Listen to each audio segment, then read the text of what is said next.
സത്യം പറയാലോ എനിക്ക് തീരെ ഇഷ്ടമുണ്ടായിരുന്നില്ല കേട്ടോ ഈ മുടി വെട്ടുക എന്നുള്ള സംഭവം. നീളമുള്ള മുടിയാണ് എനിക്ക് എപ്പോഴും ഇഷ്ടമുണ്ടായിരുന്നത്. പക്ഷേ അവൾ ഒരാഴ്ച ഹോസ്റ്റലിൽ നിന്ന് വന്നപ്പോഴേക്കും മുടീൻ്റെ വക്കൊക്കെ കണ്ടോ വൈക്കോല് പോലെ ആയിട്ടുണ്ട് കേട്ടോ. അപ്പം ഞാൻ കരുതി ഒന്ന് വെട്ടുന്നത് തന്നെ ആയിരിക്കും നല്ലത്. കാരണം അവൾക്ക് അവിടെ മെയിൻറ്റെയിൻ ചെയ്ത് കൊണ്ടെടുക്കാൻ വയ്യ. അവിടുത്തെ വെള്ളം നിറയുന്ന ക്ലോറിനൊക്കെ കൂട്ടി വെള്ളം ആയതുകൊണ്ടും അങ്ങനെ എന്തൊക്കെയോ ആയിട്ടുണ്ട്. ഒരു ഒരൊക്കെ വന്നിട്ടുണ്ട് കേട്ടോ. ഒറ്റ ആഴ്ച കൊണ്ട് അവൾ ഇവിടുന്ന് നല്ല ബദാമിൻ്റെ എണ്ണയൊക്കെ തലയിൽ തേച്ച് മുടിയൊക്കെ നല്ല മിനുസുണ്ടായിരുന്നു. ഇപ്പോൾ വന്നപ്പോൾ ആകെ മുരടിച്ച് നിൽക്കുന്നുണ്ട് കേട്ടോ. അപ്പോഴാണ് ഞാൻ കരുതി എന്നാൽ വെട്ടിക്കോട്ടെ ഒന്ന് വൃത്തിയാക്കി കൊണ്ടുവരണോട്ടെ എന്ന് കരുതിയിട്ടാണ് ഞങ്ങൾ ഈ പോകുന്നത് കേട്ടോ. അപ്പോൾ ഒരുപാട് കമൻറ്റ് ഉണ്ടായിരുന്നു എന്തിനാണ് ഇങ്ങനെ ഈ മുടി വെട്ടിയത് എന്നൊക്കെ ഉള്ളത്. അപ്പോൾ അവൾക്ക് കൊണ്ട് നടക്കാനുള്ള എളുപ്പത്തിന് വേണ്ടിയിട്ടാണ്. അപ്പോൾ ഞങ്ങൾ വീടിൻ്റെ അടുത്ത് തന്നെ ഉള്ള നടന്ന് പോയാൽ മതി. പക്ഷേ കുറച്ച് ദൂരം ഞങ്ങൾ എൻ്റെ ഹസ്ബൻഡ് കൊണ്ടാക്കി തന്നു. ആദ്യം നീനുവിനെ കൊണ്ടാക്കി പിന്നാലെ എന്നെ ബൈക്കും അങ്ങനെ കൊണ്ടാക്കി തന്നു കേട്ടോ. ഇതുമ്പോൾ ഭയങ്കര കരച്ചിലായിരുന്നു. അവളും പോരുന്നുണ്ടെന്ന് പറഞ്ഞു. പക്ഷേ രണ്ടാളെയും കൂടി മെരുക്കാൻ എനിക്ക് വയ്യ.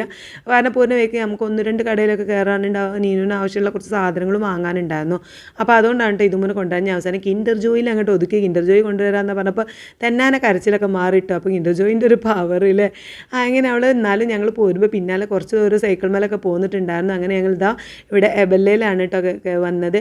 ഇവിടെ തന്നെയായിരുന്നു മോളൂൻ്റെ മുടി കട്ട് ചെയ്തിട്ടുണ്ടായിരുന്നു, കളറൊക്കെ ചെയ്തിട്ടുണ്ടായിരുന്നു. നല്ല കുഴപ്പമില്ലാത്ത രീതിയിലുള്ള ഒരു ഷോപ്പാണ് കേട്ടോ. അപ്പോൾ എനിക്കാണെങ്കിലും മഞ്ചേരി മല്ലിക പോയാലാണ് ഒരു സമാധാനം കിട്ടുള്ളൂ. പക്ഷേ ഇപ്പോൾ പോകാനുള്ള സമയം കാര്യങ്ങളൊന്നും ഇല്ലാത്തതുകൊണ്ട് ഞങ്ങൾ അരീക്കോട് തന്നെ ഇവിടെ നിന്നാണ് കട്ട് ചെയ്തത്. എന്നാലും പേടിച്ച പോലെ ഒന്നുമില്ല, അടിപൊളിയായിട്ട് തന്നെ കട്ട് ചെയ്തിട്ടുണ്ട്.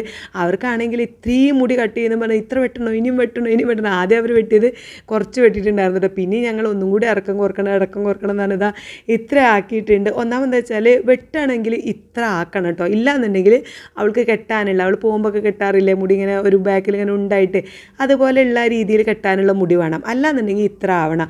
അപ്പോൾ അതുകൊണ്ടാണ് കേട്ടോ ഇത്രയും കുറച്ച് ഇതാക്കി വെട്ടിയത്. അങ്ങനെ അവൾക്ക് ഭയങ്കര സന്തോഷമായി. മുടി വെട്ടലൊക്കെ കഴിഞ്ഞ് പിന്നെ ഞങ്ങൾ കുറച്ച് സാധനങ്ങൾ വാങ്ങാനുണ്ടെന്ന് പറഞ്ഞില്ലേ, അങ്ങനെ മുടിയിൽ തേക്കാനുള്ള ഷാമ്പൂവും പിന്നെ കണ്ടീഷണർ അങ്ങനെയുള്ള കുഞ്ഞു കുഞ്ഞു സാധനങ്ങളൊക്കെ വാങ്ങി. പിന്നെ പോരുന്ന വയ്ക്ക് അവൾക്ക് കുറച്ച് നട്ട്സ്, അത്തിപ്പഴം, ഈത്തപ്പഴം, ബദാം അങ്ങനെയുള്ള സാധനങ്ങളൊക്കെ വാങ്ങി ഇങ്ങനെ ഞങ്ങൾ നെടുന്നാണ് കേട്ടോ പോയത്. പോരുന്ന വയ്ക്ക് ഒരു ചായക്കട കണ്ടപ്പോൾ നല്ല മണം കേട്ടോ. അവിടെ കട്ട്ലറ്റ്, ബർഗർ, സമൂസ അങ്ങനെയുള്ള സംഭവങ്ങളൊക്കെ ഉണ്ട്. അവിടുന്ന് ഞങ്ങൾ 3 കട്ട്ലറ്റും ഒരു ഉന്നക്കായാണ് പറഞ്ഞിട്ടുണ്ടായിരുന്നെങ്കിലും കവറിൽ നോക്കി വീട്ടിലെത്തി കവറിൽ നോക്കിയപ്പോഴാണ് ഒരു കട്ട്ലറ്റും ഒരു ഉന്നക്കായാണ് അവർ വെച്ചിട്ടുണ്ടായിരുന്നത് കേട്ടോ.